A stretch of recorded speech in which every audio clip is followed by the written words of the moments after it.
Bonjour, bonjour tout le monde, j'espère que vous allez bien en forme et bien compagnie. Alors aujourd'hui, on a déjà vu la continuité dans un espace métrique, dans un espace topologique, on a déjà vu prolongement par continuité, on a déjà vu la caractérisation de la continuité par les suites, la caractérisation de la continuité par les ouverts. Alors aujourd'hui, on va voir ça veut dire quoi, l'ipsésienne continuité et la continuité uniforme. Alors on va commencer par l'ipsésienne continuité. Alors pour celui-là, je vais prendre f une fonction de e dans f, telle que e menu d'une distance d et f menu d'une autre distance, sont deux métriques. C'est-à-dire, alors, sont deux espaces métriques. Alors, on dit que f et cette fonction est lipschitzienne, si et seulement si il existe un certain cas strictement positif, tel que pour tout x, y appartient à E, si la distance entre f de x et f de y inférieure ou égale à k la distance entre x et y. Alors, c'est-à-dire que la distance entre f de y est égale à k la distance entre x et y. Et si k compris entre 0 et 1, on dit que f est contractante. Contractante.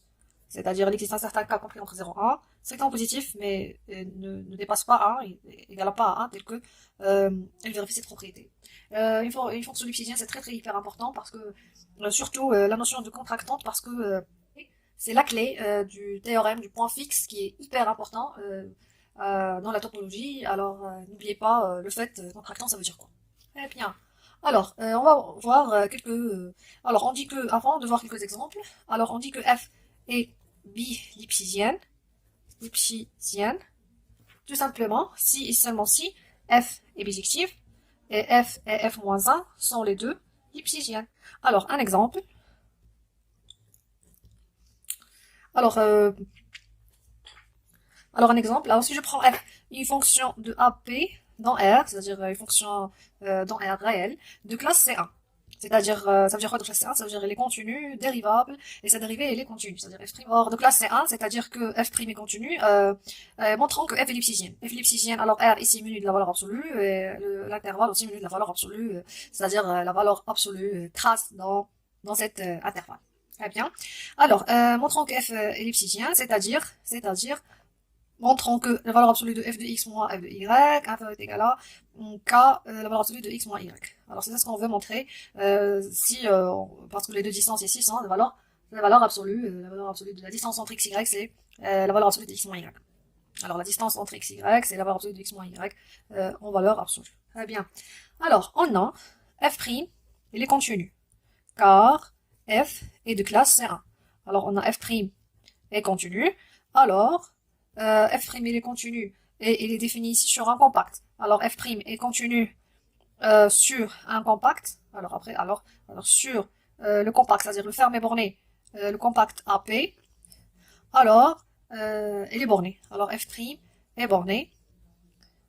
F' c'est une fonction bornée, c'est-à-dire il existe m strictement positif, tel que f', tel que la valeur absolue de f' inférieure est égale à m. Très bien. Alors, on veut montrer que f de x moins f de y, enfin, alors on va prendre deux x, y appartiennent à AP. On va essayer de vérifier ça. Alors, maintenant, montrons qu'elle est lipschitzienne. Alors, pour montrer qu'elle est lipschitzienne, on va prendre deux éléments, les hauts, alors on va prendre deux éléments de E, et si E c'est AP. Alors, soit x, et y, deux éléments de AP, c'est-à-dire x, y appartiennent à AP. Alors, on veut majorer f de x moins f de y. Très bien. Soit on veut que f de x moins y est égal à k x moins y.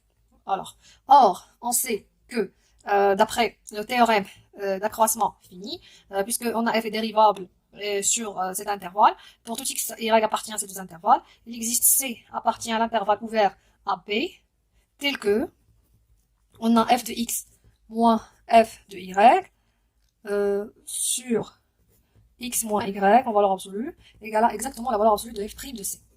Très bien. Or, égale à la valeur absolue de f' de c.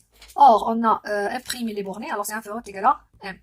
D'où, parce que la valeur absolue de celui-là, c'est la valeur absolue de celui-là sur la valeur absolue de celui-là, je vais multiplier de côté par la valeur absolue de x moins y, je vais simplifier, alors il me reste la valeur absolue de f de x moins f de y, en valeur absolue, inférieur égal à m, la valeur absolue de x moins y. D'où f est lipschitzienne. Alors si je prends une fonction qui est de classe C1 sur un intervalle fermé borné, alors automatiquement elle est lipschitzienne. Très bien. Alors la lipschitzienne c'est plus fort que la continuité. Alors c'est plus fort. Alors, on va essayer de montrer que si j'ai une fonction lipsidienne, alors nécessairement, elle est continue. Bien sûr, dans deux espaces métriques. Alors, on montre ça. Alors, propriété, qui est hyper importante. Alors, si f est lipsidienne, c'est une fonction lipsidienne, alors f est continue. Automatiquement, elle est continue. Très bien. Alors, bien sûr, dans deux espaces métriques. Alors, on suppose que f est lipsidienne, c'est-à-dire que quel que soit x, y appartient à E, c'est-à-dire il existe K strictement positif, quel que soit x, y appartient à E, on a la distance entre f de x et f de y, inférieure ou égale à K, la distance entre x et y. Alors, montrons que f est continue. Montrons que f, elle est continue. Alors, je vais fixer alors elle est continue sur E. Alors, je vais fixer un point appartenant à E, puisque la continuité, c'est une notion locale. Alors, soit A appartient à E. Alors, montrons qu'elle est continue en A. C'est-à-dire quoi? Alors, montrons que f est continue en A, c'est-à-dire montrons que, quel que soit epsilon strictement positif, epsilon eta strictement positif, tel que si la distance entre x et A, pour tout x appartient à E, quel que soit x appartient à E, la distance entre x et A inférieure à eta, implique que la distance entre f de x et f de A, c'est inférieur à epsilon. C'est ce qu'on veut montrer. Alors, bien évidemment, on va prendre un epsilon strictement positif. Alors, soit epsilon strictement positif quelconque. Nous, on cherche un certain état qui vérifie cette propriété. Alors, état, entre x et a, elle est inférieure à état. Et on a la distance de f de x, f de a. Alors, elle est inférieure à epsilon. Alors, attends, soit epsilon strictement positif, epsilon, elle est quelconque. Alors, il existe un certain état strictement positif, mais epsilon, ce qu'on doit chercher, c'est epsilon.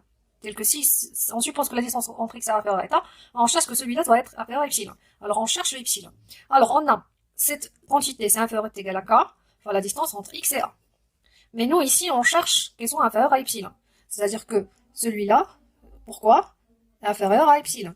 Pour qu'elles soient inférieures à epsilon, c'est-à-dire celui-là, puisque l'inférieur à état, c'est-à-dire celui-là, pourquoi on pose pas que epsilon c'est k fois état? Si epsilon égale k fois état, alors ça c'est inférieur ou égal à k fois état.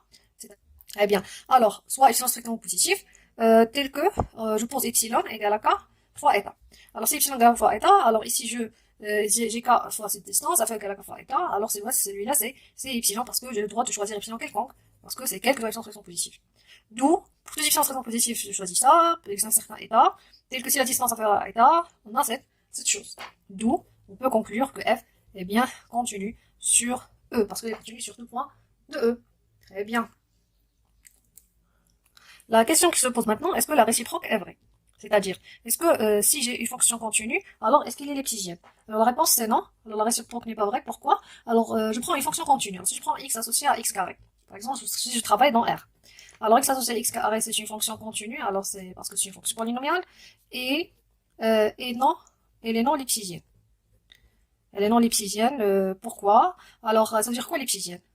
Alors lipsidienne, ça veut dire que c'est-à-dire que pour tout x, y, il est où? Il est ici, je pense. Alors, lipsidienne, c'est-à-dire que pour il existe un certain cas, tel que pour tout x, y, on a la distance entre x, y, égale à la distance entre x, y. Alors, lipsidienne, dans ce cas-là, alors, lipsidienne. Alors, ça veut dire quoi, lipsidienne? Lipsidienne, ça veut dire qu'il existe un certain cas section positif, tel que la valeur absolue de x carré moins y carré pour tout x, y appartient à R. La valeur absolue de x carré moins y carré inférieure ou égale à k fois la valeur absolue de x moins y. Alors, si on revient, si on arrive à montrer ça, alors elle est lipsidienne. Alors, pour montrer qu'elle est non lipsidienne, il suffit que quel que soit x, y appartient à R. Il suffit l'existence de deux x, y appartient à R, tel que c'est là, c'est pas vrai. Alors, je vais prendre epsilon égale à 1, et je vais prendre, quoi d'autre? Alors, montrons qu'elle est non lipsidienne. Alors, je vais prendre x et y. Alors, je vais prendre x, quelconque appartient à R, je vais prendre y égale à x plus eta. Aussi, ce sont des éléments de R. Très bien. Alors, je vais faire des calculs, je vais faire calcul f de x plus eta moins f de x. Alors, c'est x plus eta au carré moins x au carré.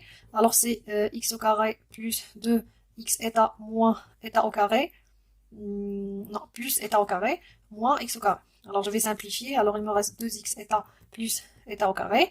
Or celui-là, or on a x plus eta moins x, on va le retrouver c'est inférieur à eta, c'est-à-dire on a la distance entre x et y inférieure à eta, et on a ici 2x eta plus eta au carré, c'est supérieur à 2 eta, c'est-à-dire strictement supérieur à 1. Alors ici, ils ne peuvent pas être inférieurs à eta. Dans ce cas-là, x carré, non, lipsidien. Très bien. Alors, je pense que c'est fini pour tout ce qui est de lipsidien. La prochaine séance, on va voir l'uniformement continu. Merci pour votre attention. J'espère que vous avez compris ce qu'on a fait aujourd'hui. Si vous avez encore des questions, vous avez encore des problèmes, n'hésitez pas.